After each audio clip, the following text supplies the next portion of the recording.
Bonsoir à tous. Bon ben, je vais vous faire un petit débrief sur ce qui s'est passé un petit peu.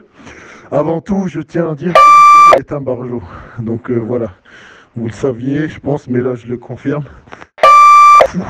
Il est fou, venez me chercher s'il vous plaît. Donc, ce qui s'est passé, c'est que au niveau à peu près au deuxième jour, je crois, c'était un mardi soir ou mercredi, je sais plus, on a euh,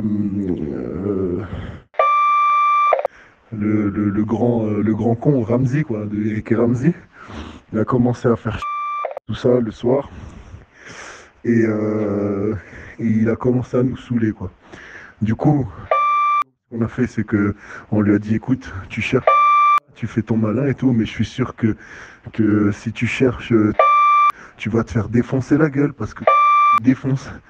Et donc ce con, ce qu'il a fait comme il veut jouer le caïd, il a commencé à chercher le soir. Du coup, il a commencé à le soir, il a commencé à le faire chier la nuit, il ne se laisse pas faire, et il a envoyé chier, il a crié. Donc du coup, moi, j'arrive, on leur dit, bon, vous sortez maintenant, et vous allez faire des allers-retours, des petites navettes, histoire qu'ils se fatiguent un petit peu.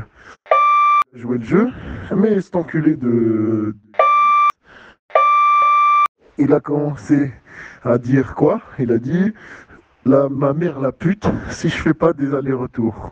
Alors moi, ni une ni deux, je me suis approché de lui subrepticement et je lui ai mis une grosse balayette. Et comme il a commencé à faire son show, je l'ai attrapé par terre et du coup je lui ai mis deux, trois coups de poing dans les côtes. Il a commencé à pleurer, à partir en courant, je le rattrape, je lui remets une balayette. Du coup, derrière, il se venge sur la boîte aux lettres, il défonce la boîte aux lettres, il se barre en courant. Il se barre en courant, bah, je cours pas après, hein, je laisse partir. Hein. Il était en short et en t-shirt et avec des chaussures. Je me suis dit, il va pas aller bien loin, sachant que dans le village, tout est noir, il n'y a pas de lumière avant au moins 20-30 minutes de marche. Donc on l'a laissé un petit peu mariner. Et après, on est reparti le chercher. Et ben, bien sûr, il était dans la maison juste à côté, cet idiot, dans le jardin juste à côté. Il est sorti en disant quoi? Il a dit là. Du coup, on dit vas-y, viens, arrête tes conneries, amène-toi. Et qu'est-ce qu'il nous répond, ce con? Il nous dit je viens seulement si vous m'attrapez. Du coup, on se regarde comme ça, on éclate de rire. On a dit vas-y, viens, amène-toi. Du coup, il vient, on le ramène. Le lendemain, il part en rando, tranquille.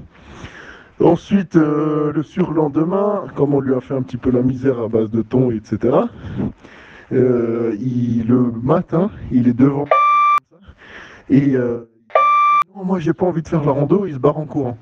Du coup, il se barre en courant, on le retrouve plus et on va pour revenir sur le gîte et l'autre con de il s'était barré par la fenêtre, mais pas en même temps que lui. Sauf que, comme un cerveau pour deux, eh ben, il n'a pas réussi à retrouver. Alors moi, je l'ai retrouvé au bout de 2 heures après, je l'ai retrouvé sur la route en essayant d'aller laver mes habits à la laverie. Donc je le retrouve, je lui dis monte, et au même moment il y a les gendarmes qui arrivent, et ils nous disent ah c'est lui qui manquait, je leur dis ouais c'est lui, etc. Mais il en manque un encore, on l'a pas retrouvé, voilà. Ben, il revient, je le ramène directement à la rando avec les autres, en voiture. Et il fait la rando, tout ça, tout se passe bien, nickel, il est nickel le soir, tranquille.